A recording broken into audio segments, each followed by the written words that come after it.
Hi guys, good day. I'm Niña Kristenne Puebla from Bachelor of Arts in Political Science, first year, Block 1. So, in this video, I will discuss the Chapter 12, External Forces Influencing the Child.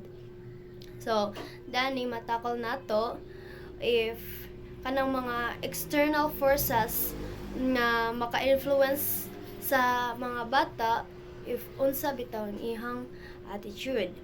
The child's impressionable senses and observative mind record external forces which affect the formation of moral values. Receptive but also vulnerable to their influence, the child reacts to the more significant forces in his life: family, parental role modeling, and child rearing practices, education and truth, schooling, and the teacher's example, the teaching and teachers of religion, peers, cultural heritage and societal conduct, socioeconomic background, materialistic ideologies and lifestyle, environmental pressure in mass media. So, the following are discussion which relate each force to education and values. So, madiscuss na siya sa diani nga chapter. So, the first kanang significant forces is family, parental role modeling, and child rearing practices. The family as educator and values.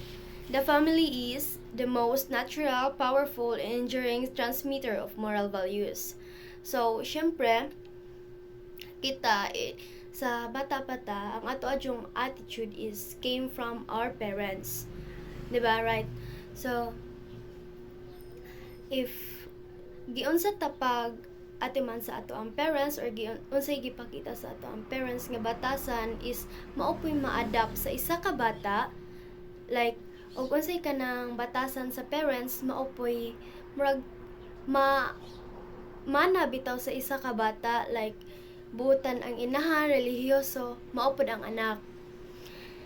Family is the first and most effective school for education and values. So, syempre, ang ato ang attitude, ang ato ang morality is magikan man jud sa ato ang panimalay, which is ang ato ang first teacher is our parents.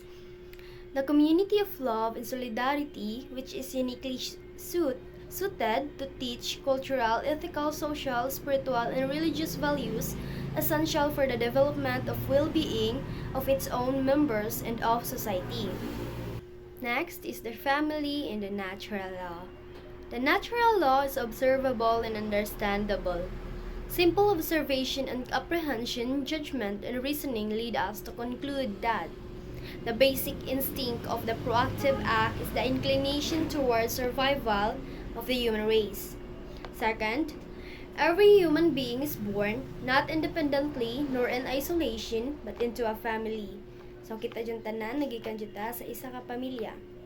The child needs to be nourished and nurtured in order to survive, to develop his fullest potential. So every child is need to be cherished, like need syempre magkadako ang bata, dapat alamag jud pud bitaw siya in order to survive, in order bitaw nga dili lang kay like sitawagan na lang ignorante lang bitaw jud kaayo, need nato og kanang naay knowledge in order for us to know what to do. Yeah. Fourth, the first and the most natural nurturers and educators of the child are the parents. It's co-creators with God. So, co-creators with God. So, syempre, nagikan man jud ta sa ato ang parents, ato ang mama o papa. And our parents is the first natural nurturers and educators. So, nila jud ta unang makat-on. Sila ang ato ang first teacher. Family life provides the natural setting for learning lessons in moral principles and the universal truths of love, respect for the dignity of others, justice, freedom, work, and for the practice of virtues. Sixth, the child, a social being, learns his first lesson in socialization in good citizenship in the mini domestic society, the family. So, ang isa ka bata daw is makatunan niyang pakighimamat bitaw sa dira gasugod sa iyahang family. 7. The material cause of society is not the individual who lives in isolation from others and who demands absolute rights. Rather, society is composed of families who live in cooperation and work for the common good. Last, the state has the obligation to protect the rights and interests of family because family solidarity upholds and strengthens society. Indeed, in God's plan, the family is the first and most natural teachers of values. The cultural, behavioral, and moral values which is passes on from one generation to the next. How well the family fulfills its functions as educator in moral values is reflected in society as a whole. So, if, di ba, ang ato ang first teacher, ang ato ang kanang nurturer and educator is our parents. So, if unsa ang ilahang gitudlo nato, unsa ilang gipakita nato, then it will reflect like mausad kita ang makita sa ubang tawo sa ato ang society. If families are stable and united in truth and ethical precepts, so it's society. If unsteady and divided, decadence and the decline of society follow. So, there is a chart 20, function and value of the family. Makita nato diri ang kanang chart. So, naa siya function and values of the family is the primary and natural school of life. So, dira jud ta sa family jud nato kuan bitaw ato ang kinabuhi, diha jud magsugod ato ang kinabuhi. Facilitates and influence each family member's total development. Family is the mini domestic society wherein responsible citizens are formed. So if dira mo form ang ato abitong pagkamaayo, if giayo lang jud pud ta og tudlo sa ato ang parents. Family provides the environment wherein members learn universal truths, moral and cultural behavioral values, and practice virtues. So, sabotable naman po siya. Family has the right to life, stability, and procreation and interest which must be served and defended by the nation. And family is the most basic social unit. So, ang basic social unit or kanang group bitaw is nagsukad jud na sa family. Dira jud ang pinaka unang group in society bitaw and the most basic social unit jud. So let's proceed to learning values in family life. So the chart 20 gives general description and basic task of the family. So, kato nga chart is dito nato nahibaw-an if unsa jud bitaw ang responsibility or basic task sa isa ka family. More especially, the family is the most effective educator in values and virtues because it is in the family where a man learns to get along with others and to respect them. Two lessons we need to relearn today if the world is to continue in existence. It is in the family that a man learns the art of giving and sharing. Sa family na to nakatunan ang paghatag bitaw or pakig-share. Like, syempre sa isa ka pamilya, dili man jud pud ta mag dinalo kay, syempre pamilya ba yan na nato, di ba? And appreciation and dignity, the respect and affection. So, our parents teach us how to respect the elders. So, syempre, tadluan ba yapod ta sa ato ang mama o papa, unsaon sila pagrespeto, or unsaon nato pagrespeto ato ang mga sisters and brothers, right? We cannot let the family go to pot for that would mean the extinct of love in the world. It is in the family that a man learns to practice patience and forgiveness. So, ato ang patience of forgiveness kuno diri kuno like ma-learn bitaw nato diri nato makat-unan sugod sa ato ang family, like kay ba sa family ta makakat-on og unsaon pagpasaylo nga na. It is there that he learns the meaning of true authority and trust.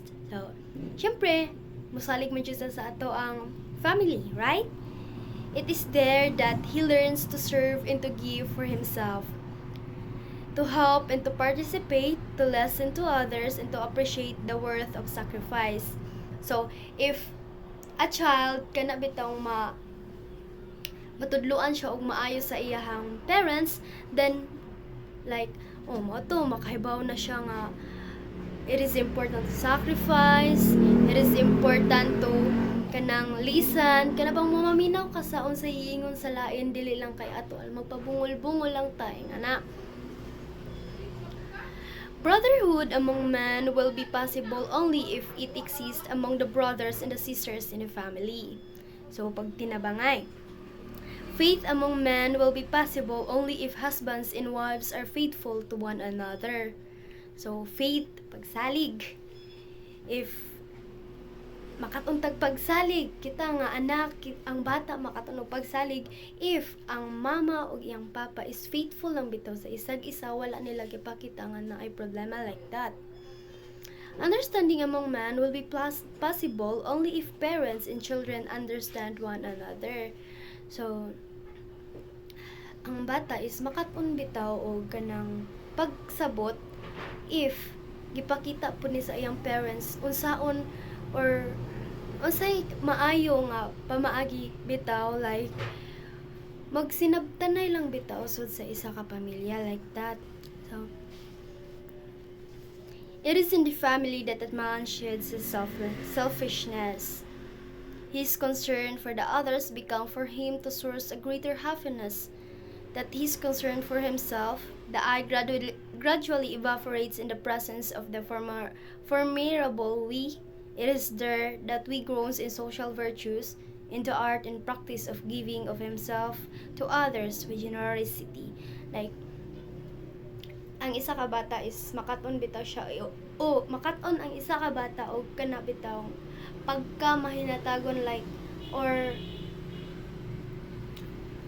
makaton siya pagka manggihatagon, like, he wala lang siya bitaw naghuna-huna sa iyang kaugalingon, but nakakaton siya nga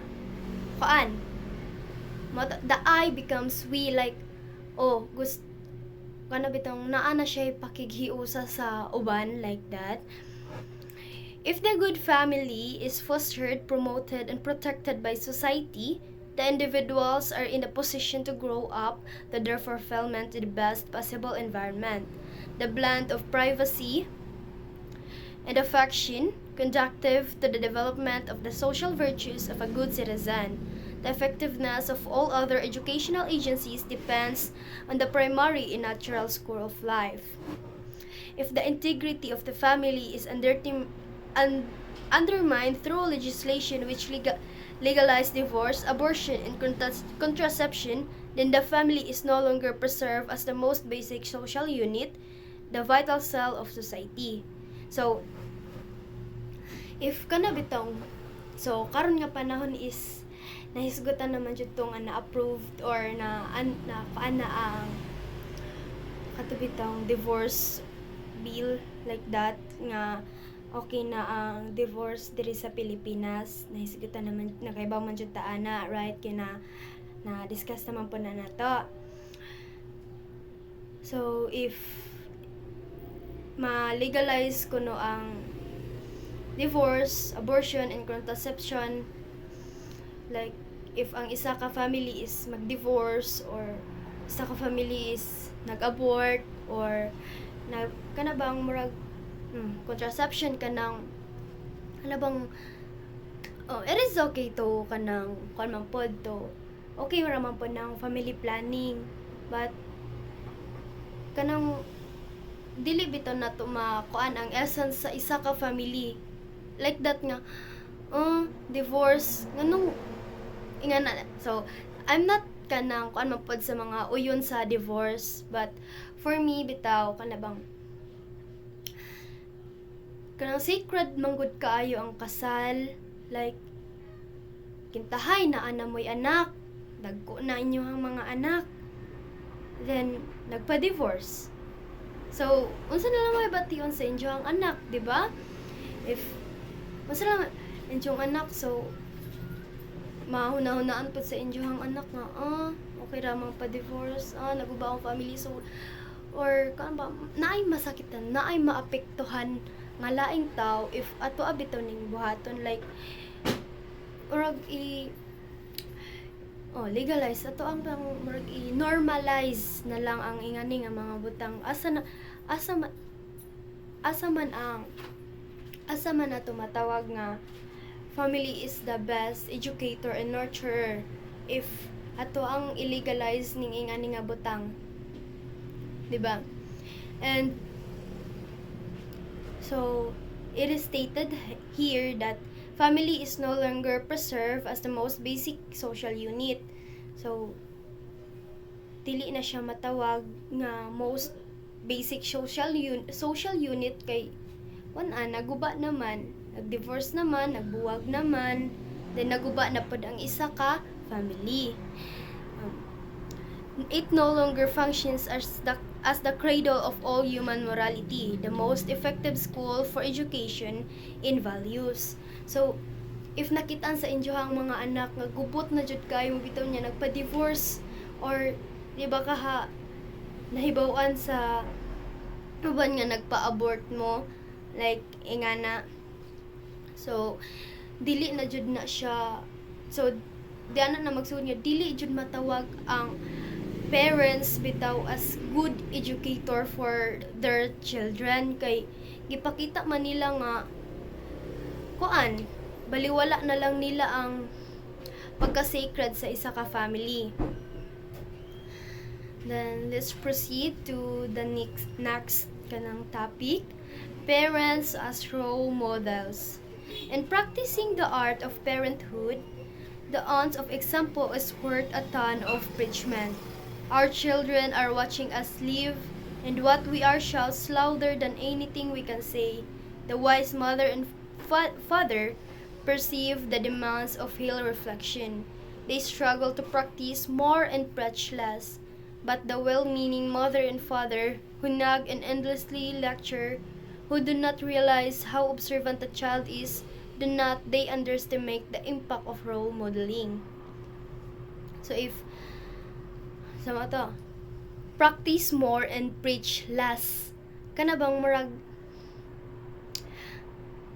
I don't know if sakto ba ang ako ang pagkasabot, but like mas gitudloan bitaw nila ilahang anak, not kana bitang magsilag kanang kasaba, or sige lang silag kanang away, while ang ilang anak is naminaw, inga na ba murag mo ay ilang gipakita sa ilang anak nga murag dili jud sila okay, while if ang good family is, or ang good parents is kana bang nag-observe jud sa ilang kaugalingon, like ilahang gi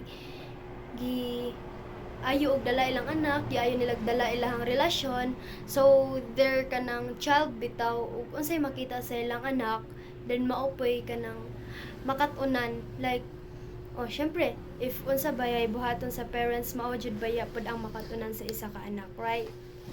So let's proceed to role modeling defined. So para ninyo unsa ang role modeling, so medyo na makikuan bitaw na to nga kay ba ay siguro kay ba nun jud taon sa ang role model, right? So role is defined as a proper of customary function, the part assumed by anyone and assumed by anyone. So role is kana bang nakaigigampanan, mauna ang imuhang buhaton, mauna imuhang responsibilidad, kay mauna imuhang role, like that. And modeling is the art of one who acts as a standard of imitation, like for example kanang magbinuotan ko para kuan bitaw sa uban as kana bang sundugon pud sa uban as standard sa uban nga ingan ni buhaton ni magbinuotan para mas kuan bitaw mahimong maayo ang ato ang kinabuhi. Thus, parental role modeling is that very special craft of knowing what or what not to say or do as a mother and father at the right time when dealing with one's child in order to instruct and draw forth the best in the child. Requires sensitivity to the effects of one's example, demands the practice of virtues to be worthy of limitation. Normally, parents fulfill the rules with the best of intentions but often with unrealistic expectations. At times, they do not appreciate how perceptive their offspring is. The child watches and listens and he observes and imitates, the ponders and judges, and he is especially sharp at detecting hypocrisies and injustice. So, if unsa ang gipakita sa parents, mao pod bitaw ang makatunan sa bata. Siguro siya balik-balik na if giunsa pagtrato sa isa ka parents adto sa iyahang anak, maupod bitaw ang iyahang attitude nga magdako, or if unsa ang gipakita sa ginikanan bisan pag wala niya nabuhata sa iyang anak, iyaha lang gipasagdaan niya ang kaugalingon, then the child will learn to copy her like that. Uy, pasuko. So, mata. So, next is the process of role modeling. Mothers and fathers are often oblivious to the signal which they are sending to their child. They are unaware of the strength and repercussions of their words, facial expressions, tones, and moods. So, usahay naman dyan ka ng if kapoy or problemado, like makabuhi bitaw tag mga words nga dili jud unta dapat madungog sa ato ang anak, or like dili jud unta madungog sa mga bata gikan sa ilang parents. Like, perhaps they are unmindful that they are giving the child ideas, patterns of emotion and thought standards on which to base future choices. So, if ingan amang gan if unaware lang pud bitaw nga permi na lang nila ginabuhat, permi na lang ginabuhat sa papa nga magsige kanang naay magsige bitaw yaw-yaw, then mo bitaw pud kanang standards on which to base future choices sa isa ka bata. A child cannot make up its own mind with nothing to work on. It has to see people how behave. So ang bata is dili lang bitaw kay ang bata is dili lang manggod sila madaog kanang storya lang bitaw, but they learn sa pamaagi sa ug unsay ilahang nakit-an, nakakita sila ilang family is religyoso, then they will kana bitaw po muuban po sa ilang parents nga mosimba ingon ana kanang very observable ba yun ning mga bata. If unsay buhaton sa dagko ilaha pong kapion, di ba? If imuhang awayon ng bata, di ba? Awayon po ka. Ano? For this, it watches other children and people in the movies and characters in book, but the people who bulk largest and whose acts the most authority in the time when its formless mind is being sharp are its mother and father. So, naaman ka ng mga bata nga pareha karon sa social media nay ka ng part sa isa ka bata nga na siya makatunan dito, na siya masundugan di adto, or like kanang mga kaduwa niya, na siya kaduwa nga buutan, or na siya kaduwa nga kanang maldita inga na murag masundog pud niya, but mas dako jud kuno og effect og unsa ang attitude sa isa ka mama or sa isa ka papa. Mas dako bitaw posibilidad nga mas masundog niya ang attitude sa iyang mama o papa. Enormous in size, terrible in strength, unavailably clever, all-seeing and all-knowing, frightful in anger, miraculously bountiful, unpredictable as the cyclone, cruel even in kindness, brave and impressive, mostly incomprehensible even when they speak. A child's mother and father are its original king and queen, origin in which fairy and giant, mother goddess and savior god. It obeys them and makes itself to suit them. It watches them to copy them, and often without knowing it, it becomes them, or else it's become an opposite of them in which their power is still expressed. So mao na to, if unsay tan-aw sa bata sa iyang parents, then makapi pod niya. But naapoy ka ng possibility nga kana bitaw ang bata is mahimong opposite, like ang bata is hingani, for example, like lagi treat kag ayo, gihatagan tanan imuhang gusto, gipangga kag maayo, but still you demand more, but still the child demanded more. Magdemand pag maayo ang child, like na-spoiled na bitong taman, like dili na mao ang parents buotan, gihatag nila ang tanan sa ilahang anak, but still ang ilahang anak is nagdemand pa bitog mas dako, or nagkamalitan na noon nga na, or kuan kintahay kanang ihang parents is kanang bad persons. So siya pod nga murag na-realize niya nga may ako ang mama o papa is bad, so nya ang ako ang nakatunan sa uban is kanang dapat magbinuotan, so dapat magbinuotan pug ko, dili na lang ako sundugon akong mama ug papa. So napoy posibilidad nga ingon ana. Parental role modeling in moral values and virtues presupposes that parents are seeking truth and trying to do good. Struggling of mankind, parents will never attain absolute perfection during his lifetime, but are expected to struggle continuously towards the limit of human perfection. This is the greatest challenge to parents as they educate in values, because it is precisely while they are struggling that they provide the best role models. So, usually, if the child sees the parent fall, he is less judgmental and more understanding than an adult who observes the same fall. When the child sees the parents get up, he is reassured because his hero or heroine has risen to the challenge. He learns valuable lessons in the ability of the human will to make choices, changes, and improvements. So, dari, if kanabang ang isa ka bata is makitan bito niya yung mga problemado, so mas mas makasabot pa ang isa ka bata nga luoy sa ako mama, uy nga na ba unsa kanang di sama sa bang tao bitaw nga i-judge ra naman ka nga naa kay nga problema, but your imuhang anak mas makasabot nimo bitaw, like ug imuha lang tarungon ang imong anak, di na kay karamay sa imong mga problema na nakatitambag or naa na kay kanang nanay magsige comfort nimo nga anak. Then if kanang makita sa isa ka anak nga ni fight ang isa ka parents, then ma-reassure pud bitaw ang bata nga safe siya kay iyahang mama, or he considered as kanang hero, kanang ni padayon sa kinabuhi or ni fight pa sa ilahang kinabuhi para pa sa ilahang pamilya. So daghan siya makuha nga lessons if ingat to.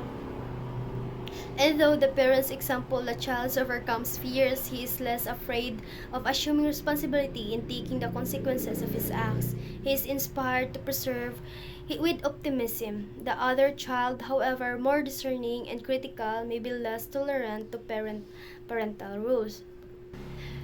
The child acquires moral values through the inductive and deductive learning process. So, 'di ba? Na hisgutan naman na nato sa chapter 7 ang deductive og inductive process, like makaton ang bata sa pagtudlo or makaton ang bata sa pag-observe. Diba nato diana, the inductive process directly instruct the child in truths and moral principles. So ang inductive mao tong gitudloan ng bata, like the teachers matudlo sa bata o kanang mga values education, like that, while the deductive process leads the child to reason out truths from the general to the specifics.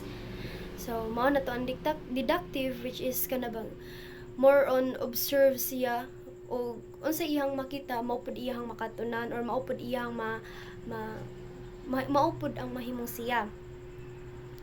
Both processes are strongly reinforced through role modeling. When the child identifies with role models iyahang parents, he absorbs the values of his mother and father and models his behavior after the behavior of that person.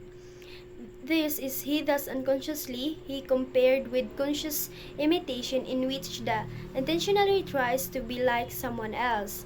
The child learns to do what the adult does as well as what the adults tell him to do. So, maka-learn jud ang isa ka bata sa ug unsa ang iyang makita or unsa ang gisulti sa iyaha sa mga gikan sa mga dagko nga tawo. When a child identifies a person he admires without any pressure or direct teaching involved, he will imitate the patterns of behavior he observes in that person. Like, sa parents, mo na to, kung sa lagi dyan iyang makita, mao jud pud bitaw ang mahimong siya. Research bearing on modeling process demonstrate that unlike the relatively slow process of instrumental training, when a model is provided, patterns of behavior are rapidly acquired in large segments of entirely. The pervasiveness of this form of learning is also clearly evident in naturalistic observations of children's play in which they frequently reproduce the entire parental rule, including the appropriate mannerism, voice inflection, and attitudes much to the parent's surprise or embarrassment. Wise parents are aware of and sensitive to the influence which they exert. They recognize that, like father, like son, like mother, like daughter, parents do provide role model in the education of moral values and virtues. The question is how well. So, kanang naaman jud tay mga kasabihan nga like father like son or like mother like daughter kay mao lagi to nga if unsa ang makita sa bata nga ginabuhat sa iyang parents mao pud bitaw ang iyahang buhaton. So sa isa ka tawo or isa ka bata ang iha jong kanang matawag nga role model is mao jud ang parents, which is mao ang sinugdanan sa iyang pagkat-on. So, sa chart 21, parental role modeling. Parental role modeling is worthy of imitation if the parents. So, worthy ang parental role modeling if kanang ang parents kay first continually struggle to seek truth and to do good. So, if ang parents bitaw is nagpadayon lang sa paghimo sa ug unsa ang sakto kay syempre dapat himuon jud ang tanan sa isa ka parents para ay aron bitaw maoy makitaan po sa ilang anak. Second, set the example by practicing what they preach, namely virtues. Love, sincerity, humility, self-control, understanding. So, ang parents bitaw is kanang kamao mo makig-istoryal bitaw or mo da sa ilahang anak like giunsa nila pag-love, giunsa nila pag-control ang ilang kaugalingon like ang parents is nagpakamaayo para lang jud bitaw nga ilahang anak is mahimo pong maayo. Then third, learns from mistake, rectify, and explain. So, as a parents or bisan kita makasayop man jud ta, but it take lang pud bitaw nato as lessons ang ato ang mga sayop nga gibuhat. Dili na lang nato balik-balikon kay kahibaw ta nga if kintahay ang parents kahibaw ta nga sayop, dili na jud unta nato ang ay buhaton bitaw para nga ato ang mga anak is dili masagitan or dili na makapisa tong anak ug unsa ang ato ang gibuhat. Like ato lang bitaw ang i-explain sa ato ang anak nga kani sayop ni kani likayini ngana. 4 are the family parents are willing to change and improve. So mao jud ni karon like kana bang if sa mga new generation karon dapat hunahuna-hunaon jud bitaw nato nga if musud ta sa musud ta sa isa ka pamilya, dapat andam ta. Dapat andam ta nga mabag-o, dapat andam ta nga mo-improve. Kay ang pamilya dili lang kay duwa-duwa lang, dili lang kay bye-bye lang. Ang pamilya is sagrado, ang pamilya is importante. Dapat ato aning kanang pahalagahan. Dapat ug unsay dapat nga buhaton sa isa ka pamilya nya wala pa ni nato mahibawi, then atoan ang dapat ato bitong pugson natong kaugalingon nga kani naa na kusod sa isa ka pamilya, kani naa na ko'y pamilya, dapat mauni ako ang buhaton, dapat mauni ako ang i-improve. Like we are willing to change and improve bitaw para lang pud sa ato ang pamilya, para sa ato ang anak nga masundog ni ay mahimong maayo nga na. 5. Perseverance with optimism and determination. So if parents is determinado lang bitaw ang parents, then matawag siya as role model. Then give proof of the value and meaning of life. And the last, pray to God's grace and inspiration. So center of the family is dapat si God jud. Dapat ang Ginoo jud ang center sa isa ka family para mahimo kining kanang lig-on. Like your bitong time mo together, like aron kanang hatagan mo og guide, hatagan mo blessings, inspirations. Like if the family pray together, so naton naroy ngaron nga na the family prays together, stays together ngaron, the family kanang prays together, stays together. So if center si God sa inyong family, then your family will be as good as basta good. Nguna na, like dapat mag-pray jud. Like if magsigig pray or religious kayo imo ang mga parents, then your children will be a religious person too. Like masundog jud na sa imong anak. Kay for me kasuway naman jud ko ana nga wala naman jud akong mama, but sa buhi pa akong mama, ginatudluan jud mi niya nga magpray always, every night and every day. Like grabe jud sa amo ang pamilya, grabe jud ka Diyos nun ako ang mama. Like grabe to daghang problema, pero if magpray lang jud bitaw magdungan bitaw pray, like grabe ka nindot sa kinabuhi if naalan jud ang Ginoo, kay makahibaw ka nga kana nga problema is kanabang masulbad lang jud na, like that. So grabe jud ka relihiyoso mama sa na. So let's proceed to child reading practices and the education of values. How well parents educate the child in moral values and virtues depends initially on their role perception, on whether or not they recognize what the main task of parenting and education, of which role modeling is only one of the necessary and significant function. Instruction is the other. So, dito ra na human ako ang report. So medyo taas din siya, kay taas din kayo ang chapter 12, but I hope na amoy nakatunan, like kita dagko naman jud ta sooner if okay stable na ato ang kinabuhi na moabot man jud ta sa panahon nga magkapamilya ta. Hunahon lang jud nato nga kanabang dapat ready ta, dapat stable ta nga musud ana nga most basic social unit of society. Like dapat i-ready jud bitaw nato ato ang kaugalingon nga